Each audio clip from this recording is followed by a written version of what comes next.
In this video, I'll provide an overview of our financial case study assignment. So here we are on our homepage, and I'll go ahead and click onto the weekly modules.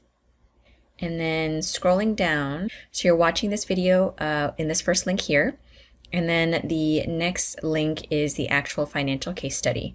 I also have the study guide for the final exam, so you can also study this week. But I'll go ahead and click into the financial case study. So here are the assignment instructions, and the case study is worth 100 points. This assignment is open book and open note and untimed. So you just have to make sure to submit by the due date. And you can actually go in and out of this assignment as much as you like, and your work will automatically be saved.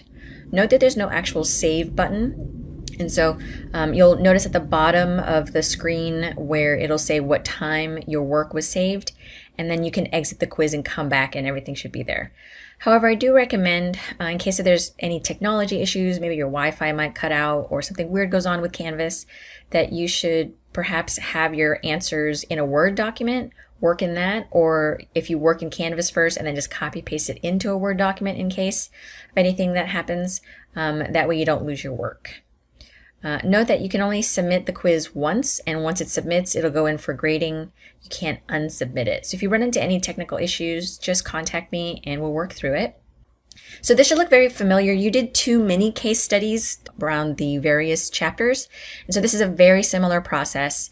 In the discussion boards, you got to pick some questions to answer, whereas in the case study, you need to make sure to answer all the questions. So you're the financial advisor of Amanda and Carlos Gonzalez, and they've come to you for some advice. Your process is to understand their situation, ask questions about them, and then from there, you're able to give advice. So here is some information about them in terms of their job and employment, their salaries, where they work at, how much they have in checking. So carefully read through the Gonzalez's life and financial situation, as it will impact the kind of advice that you can offer to them. Now make sure that when you answer each question, in addition to giving a recommendation and explaining what that recommendation is, you need to explain why that recommendation is appropriate for the situation.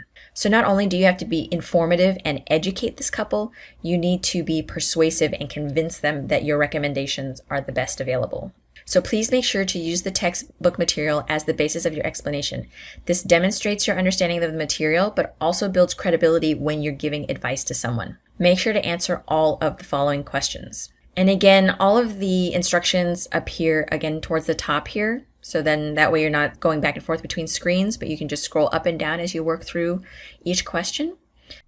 So the first question has to do with the tax implications of Carlos taking that promotion and raise at work and coming up with some tax planning strategies that you would recommend to the couple so that they can reduce their taxes.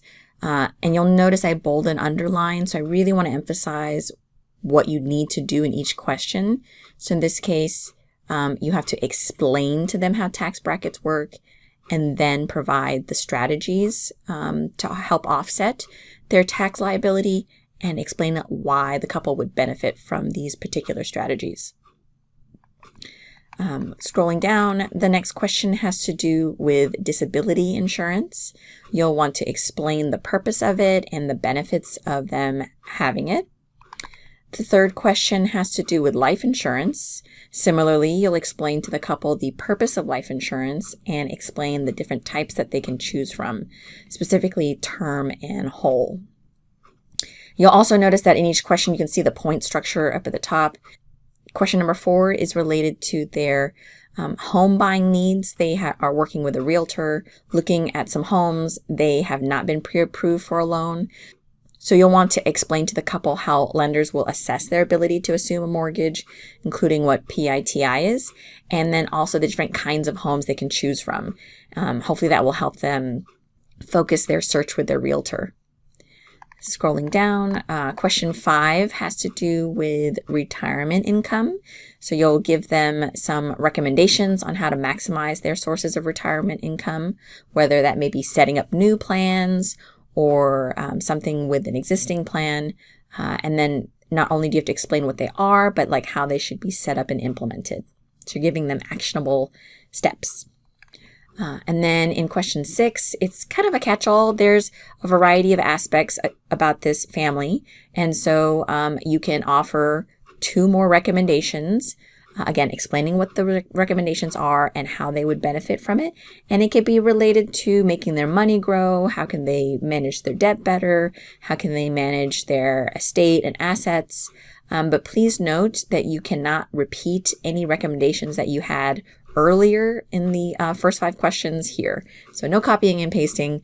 I'm looking for additional recommendations that you would provide the family. And then as you can see towards the bottom, it will give you a timestamp on when the content you put in here was last saved. So you can check on that. But as I recommended, I like putting my work in another document like Word or Google Doc or something so that I don't lose all my work. And then whenever you're done, you'll want to hit Submit Quiz. So if you have any questions, just let me know.